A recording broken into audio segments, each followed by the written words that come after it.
Halfway around the world, they dream of the promise we fulfill today, of a future we choose. We're not doing nearly enough to teach our children well, and we can do better, and we must do better, and we should cross borders. We should cross borders to build sustainable democracy. We're going to pass this Foreign Ops bill. This should be a century of hope and prosperity everywhere, and America's going to lead the world. I'm always looking for words like musical notes that are sung, that have a rhythm and a clarity and an image all their own. The presidency by design is not that powerful. You know, you can't propose laws.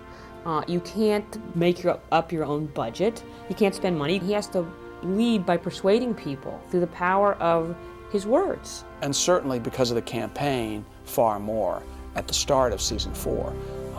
And therefore who the speechwriters are play a bigger part in all of that. But they were a mouthpiece for the way this administration was going to try to administer what it is they believe. This isn't a time for people whose doomsday scenario is a little less at the pump for Texaco and Shell.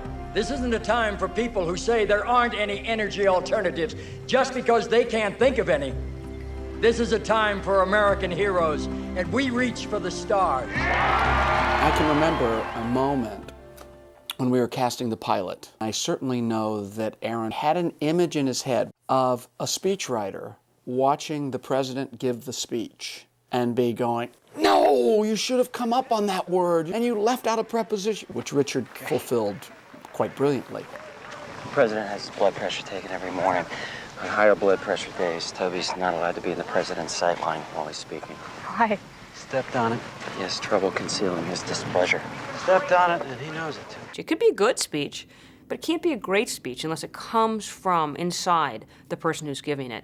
And so it's the speechwriter's job to go in there and dig it out. There's a partnership, sir, that can develop between someone and his speechwriter. You get to know just where he likes his commas and why he says self-government instead of government. Like jazz musicians. I can't remember your name, but are you asking me out on a date? No, sir. It happens over time. Okay. They have to have a relationship with the president so that there's comfort and trust and understanding that flows back and forth between the two. When you really know where someone likes their commas, what kinds of adjectives they like, what words have special meaning to them, over the course of literally hundreds, sometimes a couple thousand speeches that you might write for somebody, you get to know their brain. I was Al Gore's chief speechwriter for 4 years at the very beginning of the second Clinton term, when he was mostly functioning as vice president and when we were very involved with the goings-on in the West Wing. One of the things that Aaron Sorkin really was trying to get at when he created the show was to pull back the curtain and to let people see how things work inside the White House. He really did want to have people who'd been there to help him be sure that the show felt like it was real. Well, I finished the language. How is it? Bloodless, compromising, and half a loaf. That's foreign policy. And I was always constantly amazed that out of this blank page, one, these beautiful stories unfolded, but also these beautiful speeches were sort of created that actually a president like Bartlett could give. So it was a wonderful combination of creating a character like Bartlett and a kind of man that Bartlett was, and then put in him the instrument of the speechwriter that Aaron really is. You get your creative inspiration wherever you can find it. Listening to the radio in your car, the rhythm of something you heard in a church or a synagogue. The magic comes from places that are totally unexpected. The streets of heaven are too crowded with angels tonight.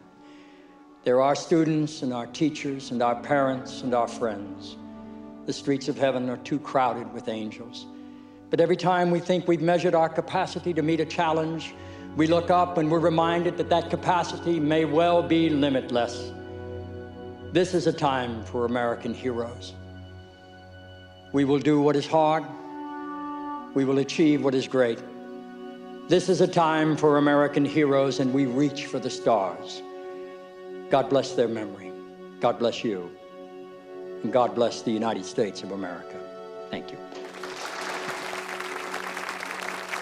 When did you write that last part? In the car? Freak.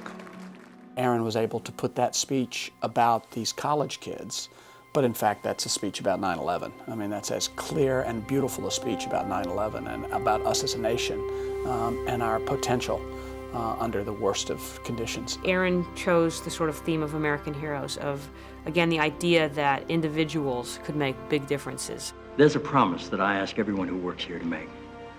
Never doubt that a small group of thoughtful and committed citizens can change the world. Do you know why? It's the only thing that ever has.